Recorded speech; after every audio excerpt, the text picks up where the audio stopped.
भले डायरेक्टली कोई नहीं बोलेगा, लेकिन जो माहौल चल रहा है उसमें क्लियरली दिख रहा है कि हमारा धर्म धीरे धीरे खर्चीला, एक्सपेंसिव होता जा रहा है। जैनों के प्रति द्वेष भी अनेकों जगहों पर देखने को मिल रहा है। उन्हें तप करना हो तो पहले घर पर बजट पूछा जाता है, क्षमा चाहते हैं, लेकिन ऐसी तपस्या का कितना लाभ है, एक बहुत बड़ा प्रश्न है। साधर्मिक भक्ति की अद्भुत मिसाल।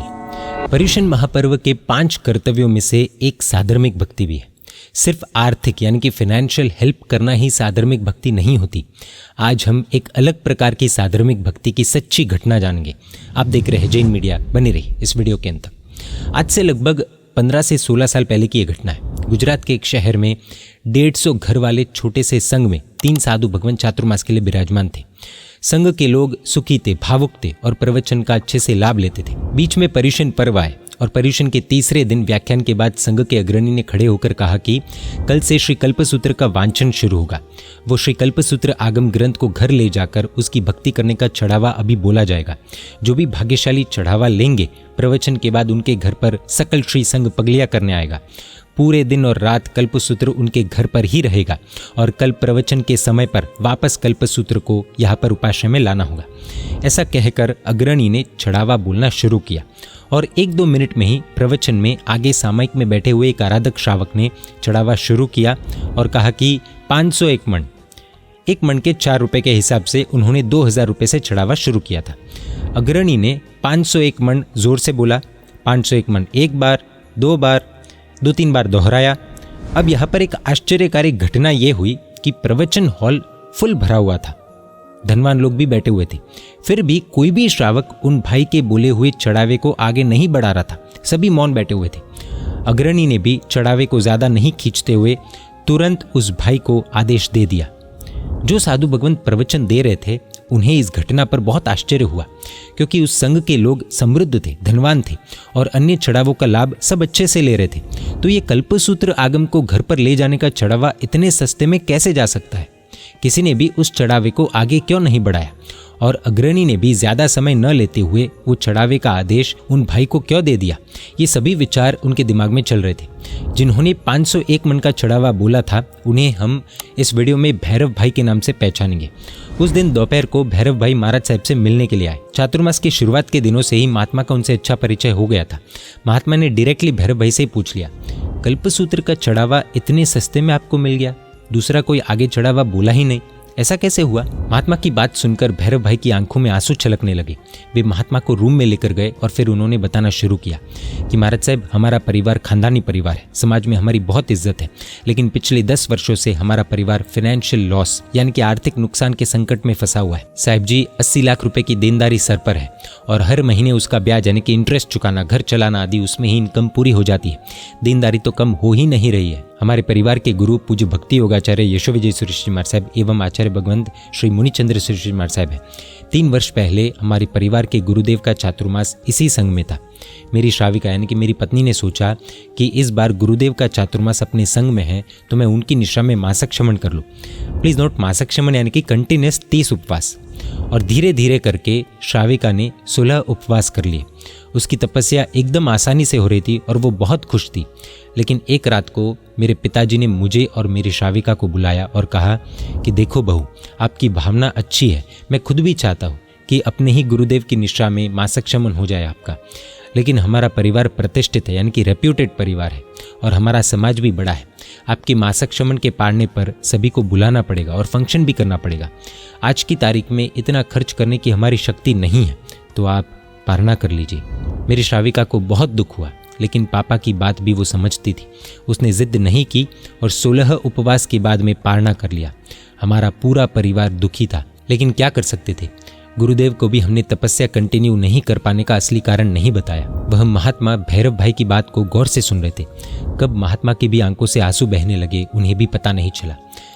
महाराज साहब सोच में पड़ गए कि समाज का ये व्यवहार कितने लोगों की आराधना को तोड़ देता होगा। भैरव भाई आंसुओं के साथ आगे बता रहे थे कि साहिब जी, उसके थोड़े समय के बाद पिताजी का देहांत हो गया और उस बात को आज 3 साल हो गए। इस साल श्राविका को वापस मासक शमन करने की इच्छा हुई हम दोनों ने सोचा कि आर्थिक संकट तो आज भी उतना ही है। अगर हम समाज को देखकर बैठे रहेंगे तो कभी भी ऐसी बड़ी आराधना नहीं कर पाएंगे। अब हमारे गुरुदेव तो इस संघ में नहीं है, लेकिन पूज्य साधु भगवंत तो है ही, तो उनकी निष्ठा में ही मासिक श्रवण कर लेना है और कोई फंक्शन आदि नहीं करना है। समाज में जो लगना होगा वो लगेगा। साहिब जी इस तरह सोचकर श्राविका ने मासिक श्रवण की तपस्या शुरू की और आज उसका 25वां उपवास है। हमारी इच्छा हुई कि दूसरा कुछ भी भले हम न कर पाए, लेकिन श्री कल्पसूत्र आगम को घर पर ले आते हैं। हालांकि मेरा बजट छोटा ही था और मुझे डाउट था कि इतने बजट में चढ़ावा मिलने का चांस ही नहीं है। फिर भी मैंने चढ़ावा बोलना स्टार्ट किया और साहिब जी आज मुझे पता चला कि ये संघ कितना महान है। पिछले 10 सालों से हम कहीं पर भी ज़्यादा लाभ लेते नहीं हैं, तो संघ के सदस्यों को थोड़ा सा अंदाज़ा तो हो ही गया था कि हम तकलीफ़ में हैं, और छोटे संघ में हैं तो सब एक दूसरे को पहचानते ही हैं। सबको पता ही है कि मेरी श्राविका ने मासिक श्रवण किया है, तो मैंने जैसे ही 501 मन से शुरुआत की तब चढ़ावे की भावना वाले सभी समझ गए कि भैरव भाई ये चढ़ावा लेना चाहते हैं। अगर हम आगे बोलेंगे तो या तो भैरव भाई को बजट के ऊपर जाकर चढ़ावा लेना पड़ेगा या फिर चढ़ावा छोड़कर दुखी होना पड़ेगा, और बस इसी कारण से सब चुप हो गए। साहिब जी आश्चर्य तो इस बात का है कि मैंने उन्हें आगे चढ़ावा बोलने से मना नहीं किया, किसी ने किसी को भी बोलने से मना नहीं किया था, लेकिन फिर भी चढ़ावा लेने की भावना रखने वाले सभी के मन में ऐसी विराट भावना कैसे प्रकट हुई ये पता नहीं है। और अग्रणी ने भी मुझे देखकर मेरा सपोर्ट करते हुए चढ़ावे को ज़्यादा खींचा नहीं और मुझे आदेश दे दिया। उन्होंने पैसों को, इनकम को नहीं देखा, लेकिन मेरे परिवार की भावना को देखा। सचमुच ये संघ भगवान है। सकल श्री संघ के तो दूध से पैर धोए वो भी कम है। आज हमारा परिवार बहुत बहुत खुश है साहिब जी। मेरे बजट से तो बहुत कम में मुझे ये महान लाभ मिल गया। इस तरह भैरव भाई ने अपने दिल की बात महात्मा को बताई। आज इस घटना को हुए कई वर्ष बीत गए। इतने वर्षों से उन महाराज साहब का भैरव भाई के परिवार के साथ कोई भी कांटेक्ट नहीं था, लेकिन अचानक तारीख 24 जुलाई 2025 के दिन भैरव भाई का वापस महात्मा से कांटेक्ट हुआ। भैरव भाई बहुत खुश हुए और उन्होंने बताया कि साहिब जी आपके जाने के बाद भी 5 साल तक तो हमारी फाइनेंशियल कंडीशन वैसे ही रही, लेकिन देव गुरु धर्म पर हमारी श्रद्धा बिल्कुल भी कम नहीं हुई। 5 साल के बाद मैंने और मेरे बेटे ने मिलकर पूरा कर्ज चुका दिया है साहिब जी, और आज हमारे सर पर 1 रुपए का भी कर्ज नहीं है। मैं और मेरा बेटा अच्छी कमाई कर रहे हैं। हालांकि मैं तो लगभग रिटायर हो चुका हूँ, अब हर समय धर्म आराधना में ही रहता हूँ। आज भी मैं पालितना में ही चातुर्मास की आराधना कर रहा हूँ। साहिब जी मैंने तो स्पष्ट अनुभव कर लिया कि भगवान के घर पर देर है, अंधेर नहीं, और संग तो भगवान है। हमने 15 वर्ष तक अनेकों कठिनाइयों को सहन किया, लेकिन कभी भी देव गुरु धर्म से मुंह नहीं मोड़ा और शॉर्टकट वाला गलत रास्ता भी नहीं अपनाया। शायद इसी कारण से हमारे जीवन की दिशा फिर से सही दिशा में मुड़ गई। सच की राह पर चलते गए तो कुदरत ने हमको वापस सुख, समृद्धि और शांति दे ही दी। युग प्रधान आचार्य सम परम पूज्य उपन्यास प्रवर्षि चंद्रशेखर विजय जी महाराज साहब का जब भी संघ में रुकने का होता था, तब बीमारी के हिसाब से उनकी तीनों समय की गोचरी भैरव भाई के घर से ही महात्मा लाते थे। ऐसे तो कई साधु साध्वी जी भगवंतों की सेवा का लाभ भैरव भाई ने लिया है। आर्थिक संकट में भी खुद ने कम खाया होगा, लेकिन महात्माओं की भक्ति करने में वे कभी भी पीछे नहीं रहे। कोई साधर्मिक अगर चढ़ावा लेना चाहते हैं लेकिन उसकी ज्यादा ताकत नहीं है, तो हम चढ़ावा छोड़ दे, वह भी बहुत बड़ी साधर्मिक भक्ति है। इससे समझने को मिलता है कभी कभी शब्दों से नहीं, चुप्पी से भी साधर्मिक भक्ति होती है, और वो बहुत ऊंची होती है। संघ में क्या एकता रही होगी ना, एक भी व्यक्ति आगे चढ़ावा नहीं बोला। ये चमत्कार नहीं तो क्या है।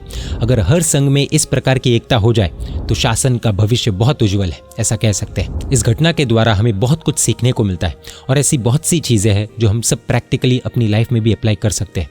समाज ने कुछ नहीं कहा, किसी ने किसी को रोका भी नहीं, लेकिन सभी ने चुपचाप पीछे हटकर भैरव भाई को कल्पसूत्र घर पर ले जाने का चढ़ावा लेने दिया।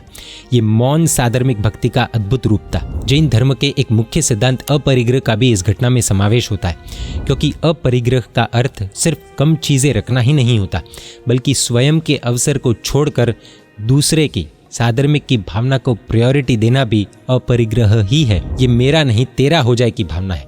धार्मिक प्रसंग हो या फिर सामाजिक प्रसंग हो, उसमें लोगों को खुश करने के लिए हम जो दिखावा कर रहे हैं उसमें मेजर चेंजेस होने चाहिए, ऐसा लगता है। फॉर एग्जाम्पल, घर में किसी ने उपदान तप किया हो या कोई तपस्या की हो, तो उसके लिए अलग अलग बड़े बड़े फंक्शंस आदि न हो, या फिर एकदम सिंपल हो, वही बेटर होगा ऐसा लगता है। और यही चीज़ एंगेजमेंट, मैरिज आदि फंक्शंस के लिए भी समझना है। इस विषय पर खुलकर बात होनी चाहिए और बदलाव लाने ही होंगे। प्रश्न उठ सकता है कि अरे ऐसा कैसे हो सकता है, अरे भाई, किसी ने तप किया है, उसकी अनुमोदना के निमित्त कोई कार्यक्रम कर रहा है, तो हमें क्या लेना देना। देखिए, भले डायरेक्टली कोई नहीं बोलेगा, लेकिन जो माहौल चल रहा है उसमें क्लियरली दिख रहा है कि हमारा धर्म धीरे धीरे खर्चीला, एक्सपेंसिव होता जा रहा है। जब इस तरह के फंक्शंस होते हैं, वो भी बड़े पैमाने पर, भव्याति भव्य नाम देकर जब होते हैं, बिना दूसरों का सोचे, तो इस चक्कर में एक बेंचमार्क क्रिएट हो जाता है और अन्य फाइनेंशियली मिडिल क्लास लोगों के लिए ये बहुत भारी पड़ रहा है, भारी पड़ता है। उन्हें तप करना हो तो पहले घर पर बजट पूछा जाता है। आप खुद सोचिए, तप करने से पहले एक श्रावक या श्राविका अपना बजट देखे, क्या ये जरा सा भी उचित है? बजट देखकर भौतिक चीजें खरीदी जाती है। तपस्या तो आत्मा का विषय है, तपस्या का और बजट का क्या लेना देना। तप भी अगर बजट देखकर होने लगे तो जिनकी आर्थिक परिस्थिति एकदम स्ट्रांग नहीं होगी, वे तो तप से पीछे हटेंगे, जो कि आज सैकड़ों घरों में हो रहा होगा और हमें पता भी नहीं होगा।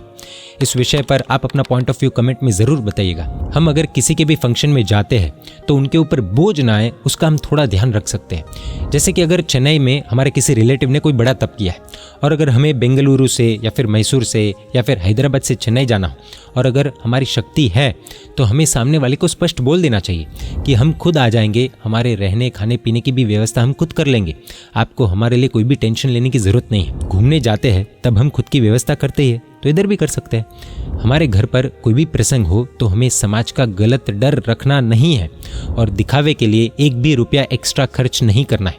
और दूसरों के घर पर कोई भी प्रसंग हो तो हमें प्रसंग पर जाना पड़े तो भी उनके ऊपर बोझ बनना नहीं, अपनी जिम्मेदारी खुद ही निभा सकते हैं। अगर ऐसे परिवार पर बोझ बने बिना हम चुपचाप सहारा बन जाए तो वो भी साधर्मिक भक्ति ही कही जाएगी। तप के निमित्त कई जगह पर लेन देन भी होते हैं, भले वो तपस्वी है लेकिन है तो संसारी, छदमस्त। अब सबकी कैपेसिटी अथवा परिस्थिति एक जैसी नहीं होती है। ऐसे में थोड़ा ऊपर नीचे होने पर तपस्वी अगर ऐसा सोचने लगे कि इसने मुझे ज़्यादा दिया, इसने मुझे कम दिया, इसने मुझे इतना दिया, इसने मुझे उतना दिया, तो क्षमा चाहता है, लेकिन ऐसी तपस्या का कितना लाभ है, एक बहुत बड़ा प्रश्न है। अब दूसरी तरफ तपस्वी के परिवार की तरफ से फंक्शन रखा गया और फंक्शन में आने वालों को कुछ दिया जाए और आने वाले को लगे कि हम तो इतनी दूर से आए हैं और हमको तो बहुत कम दिया है, धत इधर आने से तो टाइम, मनी, एनर्जी सब वेस्ट हो गया है, कहाँ आने का सोचा, नहीं आए होते तो ठीक रहता, कहाँ ये तप की अनुमोदना करने आए। तो उल्टा कर्म बंधन होता है। हमें बैलेंस करके चलना होगा। अगर समाज के वडील इस विषय पर विचार करें और हर एक समाज में, हर एक संघ में उचित प्रकार के नियम लागू किए जाए, सिर्फ तपस्या को लेकर नहीं बल्कि मैरिज को लेकर भी, एंगेजमेंट को लेकर भी, सब विषयों पर, तो साधर्मिक भक्ति का अद्भुत काम हो सकता है। पैसे देकर ही साधर्मिक भक्ति होती है ऐसा नहीं है। किसी साधर्मिक के पैसे बचाने से, उसे मेंटल स्ट्रेस से दूर करने से कोई भी साधर्मिक अपना तप अपनी फाइनेंशियल कंडीशन देखे बिना कर पाए ऐसा वातावरण बनाना भी एक प्रकार की साधर्मिक भक्ति ही होगी। क्योंकि हम धर्म को जितना खर्चीला बनाएंगे, एक्सपेंसिव बनाएंगे, उतना ही मध्यम साधर्मिक वर्ग धर्म से दूर होता जाएगा। इन सब के अलावा एक भयानक और गंभीर परेशानी ऐसी हो रही है कि जैन समाज के तप महोत्सव आदि के इस आडंबर को देखकर, इस दिखावे को देखकर किसी अन्य लोगों में ये भाव उत्पन्न हो रहे हैं कि ये लोग कितना शोर शराबा करते हैं, कितने पैसे बिगाड़ते हैं, कितना घमंड दिखाते हैं, कितना दिखावा करते हैं, और इस कारण से जैनों के प्रति का अलगाव पैदा हो रहा है। इतना ही नहीं, जैनों के प्रति द्वेष भी अनेकों जगहों पर देखने को मिल रहा है। ग्राउंड रियलिटी सबको पता है। फिर भी अगर हम सोना चाहते हैं तो हमें भगवान भी नहीं बचा पाएंगे। जय जिन शासन, जय महावीर।